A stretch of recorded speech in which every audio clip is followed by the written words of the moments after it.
Hello welcome guys, कैसे हो आप लोग? आई होप आप अच्छे होंगे और आगे बढ़े रहना। सो गाइस, आज मैं फाइनली बुरागाड़ में पहुंच चुका हूं। यहां का लोकेशन पॉइंट काफ़ी अच्छा है।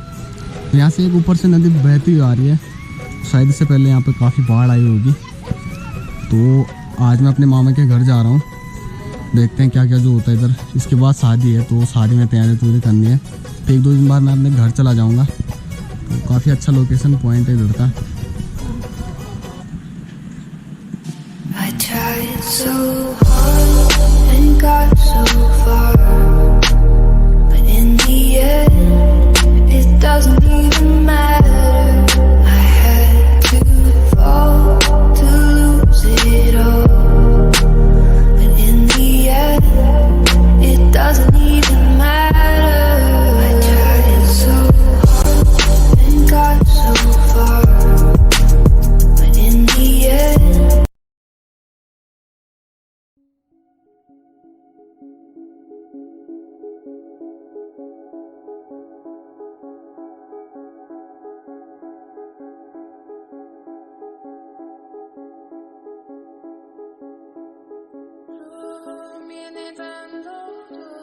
Sanki her şey kayboldu, çok derin hislerim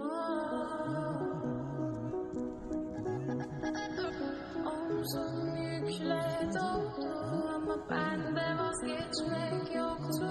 Bitmedi, bitmedi, bitirmedi.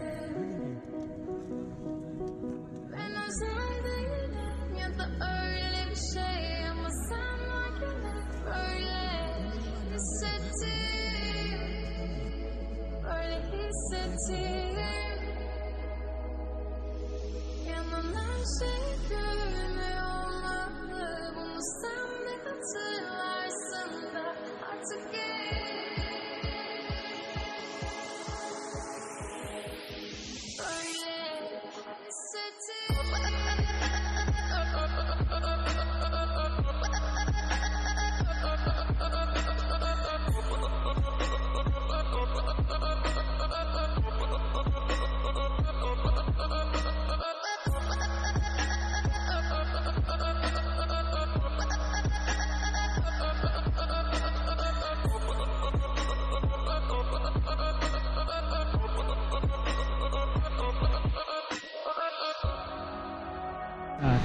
दीदी पैण में हो चल बात को मिला तुमने देना तो दांगम ने चाह कि नहीं करो तो पान तो देखो ओ भाई ये मत बैल भी तो दिखो लो अला यार सुमरा के मिन्ने हला तेरी चाड़ा है पूरा